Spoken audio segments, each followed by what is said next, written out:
Nous allons maintenant étendre la notion de limite en introduisant les limites qui tendent vers plus ou moins l'infini ou les limites avec x qui tend vers plus ou moins l'infini. On va donc prendre en repère, on va tracer des traitillés pour représenter ce qu'on appellera les asymptotes et on prend le graphique d'une fonction f. On se pose la question, que vaut f de moins 1? Donc moins 1 il est ici et on voit que f de moins 1 n'est pas défini, moins 1 est en dehors du domaine de définition.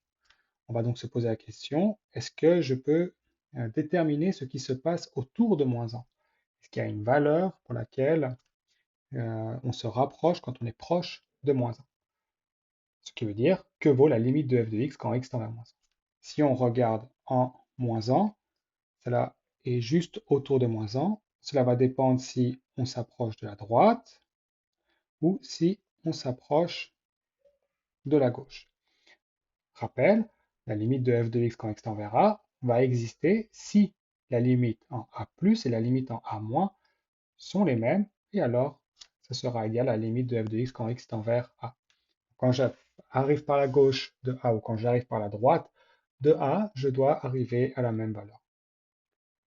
Donc on va regarder la limite de f de x quand x tend vers moins 1, moins. C'est-à-dire que j'arrive par la gauche. Donc j'ai mon bonhomme qui ici va faire que de monter. Si on voit bien, il va monter indéfiniment, plus il va se rapprocher de 1, plus il va monter, donc la limite est plus l'infini. Puis la limite de f de x quand x tend vers moins 1, plus, cette fois-ci il est à droite de moins 1, et il se rapproche de plus en plus de moins 1, on voit qu'il plonge vers moins l'infini, il n'y a pas de limite, il va plonger indéfiniment.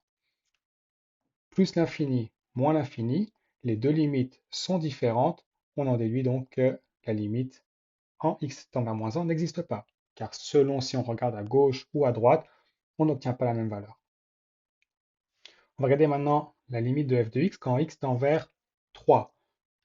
De la même manière qu'avant, f de 3 est non défini. En 3, on n'est pas défini, 3 est en dehors de notre définition. On va donc regarder la limite en 3 moins, donc quand on arrive par la gauche, qui est égale à moins l'infini. En effet, je vois ici que plus on va s'approcher de 3 par la gauche, plus la valeur va descendre, donc on va se diriger vers moins l'infini. On regarde maintenant la limite de f de x quand x tend vers 3 plus, donc cette fois-ci on s'approche par la droite, et notre valeur aussi, notre petit bonhomme, on voit qu'il va plonger indéfiniment, donc il va vers moins l'infini. Ces deux valeurs sont les mêmes, donc on en déduit que la limite de f de x en 3 est moins l'infini. Autour de 3, j'ai des valeurs aussi grandes négatives que je veux. Donc toutes les valeurs tendent vers moins l'infini aussi bien à gauche qu'à droite. La deuxième question qu'on va se poser, c'est qu'est-ce qui se passe quand x maintenant est très grand? Qu'il est positif ou très grand négatif? Donc si je prends une valeur très grande dans ce sens-là ou une valeur très grande dans ce sens-là, on va écrire limite de f de x quand x tend vers plus l'infini. Donc cette fois-ci, on imagine notre bonhomme et il marche et il ne s'arrête jamais de marcher.